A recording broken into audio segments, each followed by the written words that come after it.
Welcome, food travelers, to an episode here in Dallas, Texas.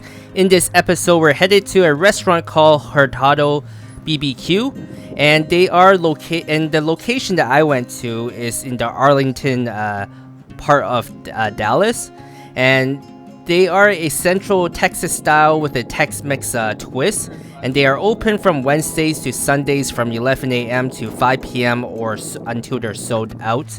And they are also the official barbecue restaurant of the Texas Rangers, and they do have a permanent stand inside of the Globe Life Field.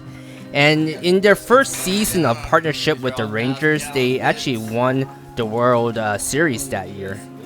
Yeah, Micah, is just another Texas barbecue that I wasn't able to attend, which is saddening because we went to another similar, I don't want to say similar, but a Tex-Mex barbecue style over at Panther, and I did enjoy having their barbecue, so missing out on another Texas barbecue is definitely a bummer for me.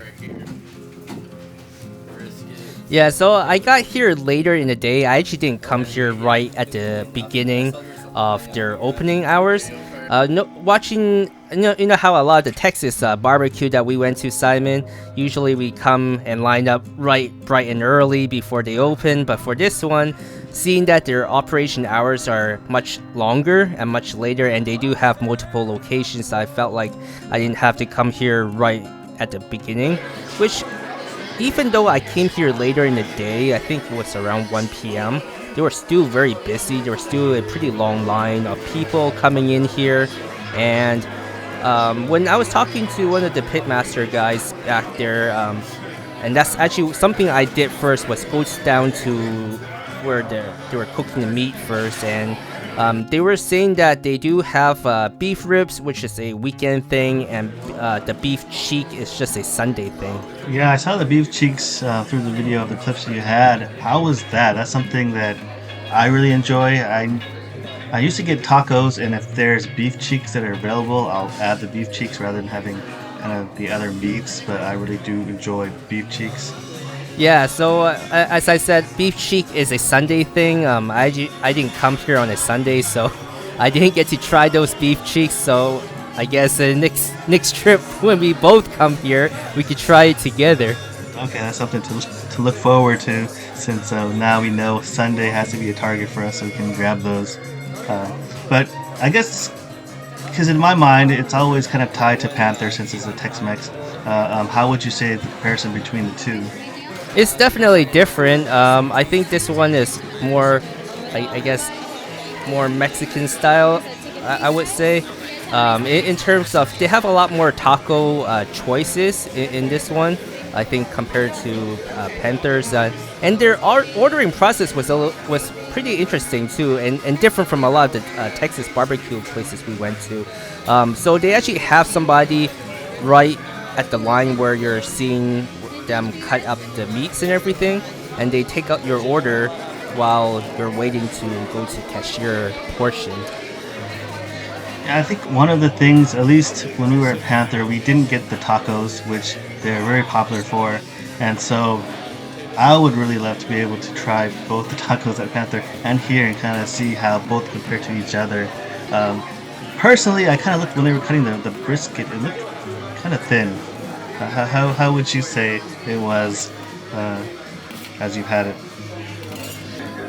Yeah, I would say they are a little bit on the thinner side, but they were still, for my piece at least, the prime brisket, I thought it was still a good amount of fattiness to it. Like in comparison to a lot of other barbecue restaurants that we went to, sometimes you get something a little bit too lean. For this trip, I also did not order the beef ribs, if you're wondering if I got that. I was actually wanting to try more of their tacos, because when I went to the back and I was talking to the people back there, they all recommended that I do get tacos. So the items that I got here was, again, the prime brisket.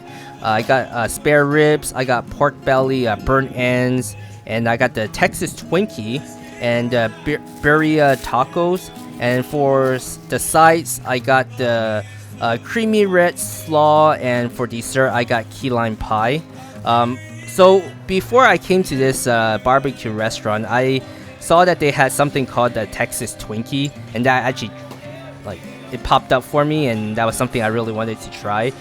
So that's basically a bacon wrapped jumbo jalapeno stuffed with brisket, cream cheese, and pimento cheese. And I know for you, you said it was called something else, right, Simon? I'm not sure. But If I have no idea what it would call, but okay. yeah, so with the Texas Twinkie, I thought it was pretty good. It was my first time trying a Texas Twinkie. It was wrapped with bacon, and I thought the bacon could have been a little bit more crispy, I would say. It was not the easiest to chew. I did have to kind of like pull it with my teeth a little bit.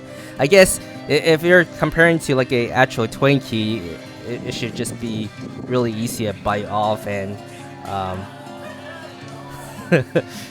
it didn't seem quite like that in terms of texture wise. But with the birria tacos, I really enjoyed those. I think it was a really good recommendation on their part on that one.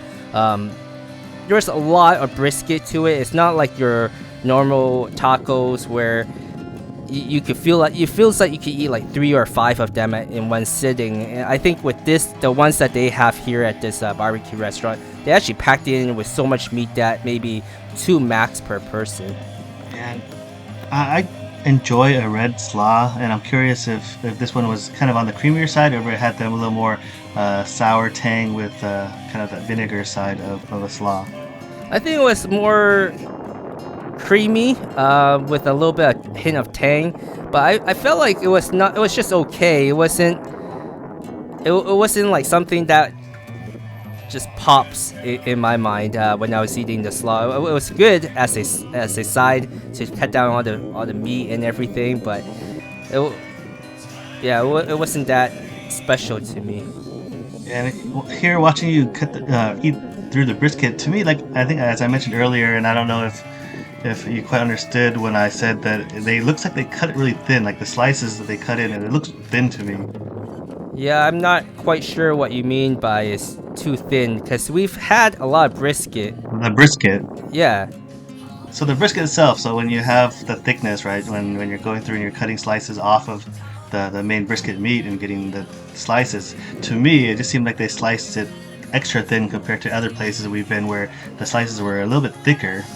Oh, I see what you mean. Yeah, I guess you could say it's on the thinner side, but there was so much meat here. I thought it was fine. Like you said, I guess the more popular Texas barbecue spots, they may have it thicker, and maybe that's not their main selling point here, was the thickness of the brisket. Just kind of, for me, in my mind, popping up with Franklin's, it's much thicker, and the only reason why I kind of thought about it, because when they were cutting it at the front table as you were ordering, it looked like it wasn't too thick, and then when you were showing the piece of the brisket here, it looked like you can kind of see through, like as you're holding up to the light, it could really shine, and you can see the light come from behind. So it kind of seemed like it was much thinner compared to what I remember from some place like Franklin, where it was pretty good thick pieces that they were cutting through. Yeah, overall it was still pretty good. I thought it still had pretty good flavors. So if you're here in Arlington, Texas, you could check this one out. And for the snowball, it's the birria tacos with the crispy golden brown tortilla and the rich savory flavors of the slow cooked brisket. Great by itself or dipped into the warm, flavorful beef broth. Each bite comes with a harmonious blend of textures and flavors, a true symphony for your taste buds. If you've enjoyed the content you've seen, don't forget to support the channel and hit like and subscribe.